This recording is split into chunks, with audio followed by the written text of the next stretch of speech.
Your dates and times, of course you do. Yeah. See, now we can relax because we've got the wide lens now. There you go, Seedoeatreview, Jeromaia Detto. Welcome to Seedoeatreview. Tell us about your show this year for Adelaide Fringe 2025. I'm doing, the new show I'm working on is called When I Grow Up, and it's all about me trying to figure out what I want to be when I grow up.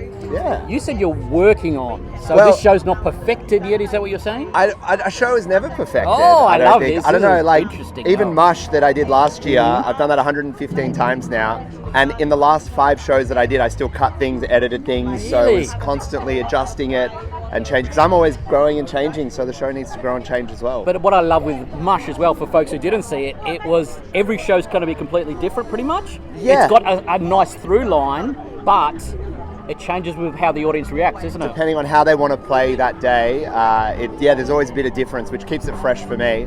I've taken it up to the next level with the new show though, because it's 100% fully improvised. Oh, really? So going into the show, I don't have any idea what is going to happen. All I know is that I need the audience to write down what they wanted to be as kids when they grow up. Yep. So whatever it is when you were a kid, write it down, put it in the bucket. I've got 200 props and costumes behind me. I take them out one by one, and I try to figure out what I want to be when I grow up and make my mum proud.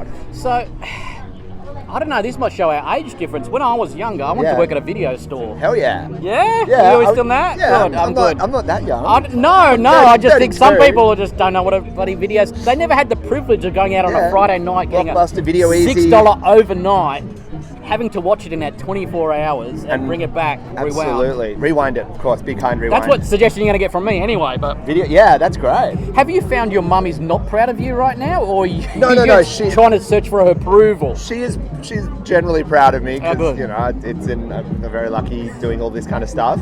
But for the show, it's always trying to figure out how to get that approval from my mum, and figure out which of all of the jobs is the funniest. Yes. So I rank them throughout the show. So your laughter helps determine the outcome of the show. How do you practice for that? That's what I want to know. How do you do a show which is meant to be funny and make sure that you're funny? Is this the part of live performing that you have to just work out? I think for me the joy is I trust myself. Oh, cool. And I trust the moment, like the moments we can find together. Yep. And I think if I can be super present and use my improv training and my clown training and combine those two skill sets, then there's so much that can happen in the moment. I'm going to pull this microphone closer because that music's getting louder. This is what I want to get into, your clowning. Yes. How did that come about? How did you go, damn, I want to do it, I want to do it properly? Did you go to France? That seems every clowning person does. I did. Yeah, you did? No, I love it because that means you've taken it seriously, there's a clowning school there. And all I picture is Homer Simpson at The Simpsons. On that little thing doing the No, he went to clown school, and that's what I picture you did. Is that what you did? And what age did you do that? I asked about 5 questions in that one there. I first discovered clowning as a kid. I did a clown workshop with a local theatre group in Sydney when I was 7 years old. And then I kind of forgot about it until I was doing improv, and then people were doing some clown and physical comedy, and I was like, what is this? This sounds really cool. And my performance style always lent towards that. So then I made the call in 2016 to head to France to do a summer course at 𝐃𝐞𝐫𝐴Z, which is a world-renowned clown and theatre school. My subtitles aren't going to be able to pick that up, what you just said. What did you say? 𝐃𝐞𝐫𝐴Z. There we go. Good luck, subtitles. It'll be funny, I'm sure.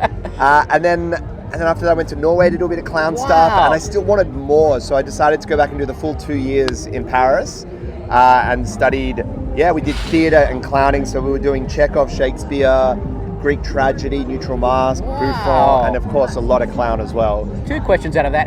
Are Norwegians clowns, are they? Yeah. Really? One of the funny best people. One of the best clowns in the world right now is Norwegian. Oh, fantastic. He won Britain's Got Talent. His name is 𝐉𝐞𝐫𝐴Z. Hopefully he can come back to Australia and do some shows because he hasn't been here for about 5 years. 𝐉𝐞𝐫𝐴Z. Very funny. Now, to me, not fully understanding it, but I do, don't get me wrong, how would you differentiate improv and clowning then? I think there's 2 ways to do it. One of them is, I think for me, when I describe the difference, improv exists up here, clown exists in here. Oh, that's a nice way to put it. And you should have had a little rose in the squirt. Yeah. That would have been funny.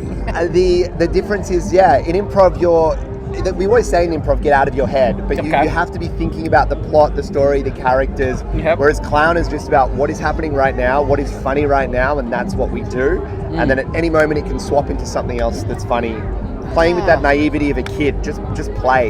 Yeah, because that's what I see it as, similar but different. As I said, clowning is, who do you look up to as a clown performer, or do you go, I'm my own person, I do my own thing? I think I'm kind of trying to carve out my own kind of niche with it all, doing a lot of audience interaction and bringing the crowds in and that kind of thing. But there's a few people out there. There's, of course, 𝐉𝐞𝐫𝐸, who I said. There's 𝐷𝐿𝐼𝐴, who's from Estonia. She's fantastic. There is Gary Starr. If you've seen him, he brings a lot of clown into his work. So those people like that, Josh Glantz, Elf Lyons, they're all just fantastic performers. I think that's what won me over. Not that I wasn't won over, but that's what really caught my attention last year with MUSH. Is I haven't seen much clowning performances apart from Gary Starr. And when you see it, you go, damn, this is what the Fringe is about. This is spontaneous laughter, just out of nowhere, and just allowing yourself to be silly, allowing yourself to be a kid again. Absolutely. Much like the show. That's it. That's the whole thing. Just play and creating that sense of silliness that I think we've lost a lot of that in the world. Yes, it's way too serious, isn't it? And there's a lot of crazy stuff going on, but if we can take just a moment to connect with ourselves, our inner child, and share that with the people around us, I think it can do really amazing things. Okay, so getting on to how serious the world is there anything that you do on stage that you sort of you go, oh, I shouldn't, it might offend people, or you go, that doesn't bother me right now? It's interesting because I think when you look at comedians that are doing offensive things, they're doing it from a place of trying to be controversial or trying to be edgy. I think for me, as the stuff I do, like, I've done stuff on stage that is like, whoa! But it's always come from a place of innocence, play, and naivety. Like, in one of the shows I did of When I Grow Up last year, I had a little baby doll, and I got a gun off someone. I went off stage, and the sound tech played 6 gunshots, which is pretty heavy stuff to, like, shoot a child. Even just hearing it. But within the context of the show at the time and the play that had been set up, there was an agreement and understanding and getting everyone on board with it, and it got a massive round of applause and laughter, and everyone loved it, and nobody felt put off by it, because I think it was set up to come from a place of play and sensitivity, not I'm going to shock you and do something. There was no pretense. Personally, 5 gunshots is fine. 6 might be a bit over the line. That was the important part of that. That was the line. That was the line. Tell everyone where it is, what's it called, and what time it's on, and the dates. When I Grow Up is happening at Gluttony at the Bally from the 4th to the 16th of March, 9:15 p.m. Come along, come get silly, and get ready to laugh, guys. You will laugh. You call it the Bally. I call it Bally. The Bally, the Bally. I don't know. As long as people are there, I don't care. That's pronunciation. Come down, see Jeromaia, guys. When I Grow Up, all the stuff is in my notes. If you didn't pick it up, good luck, buddy. Thank you so much. Yeah. Bye.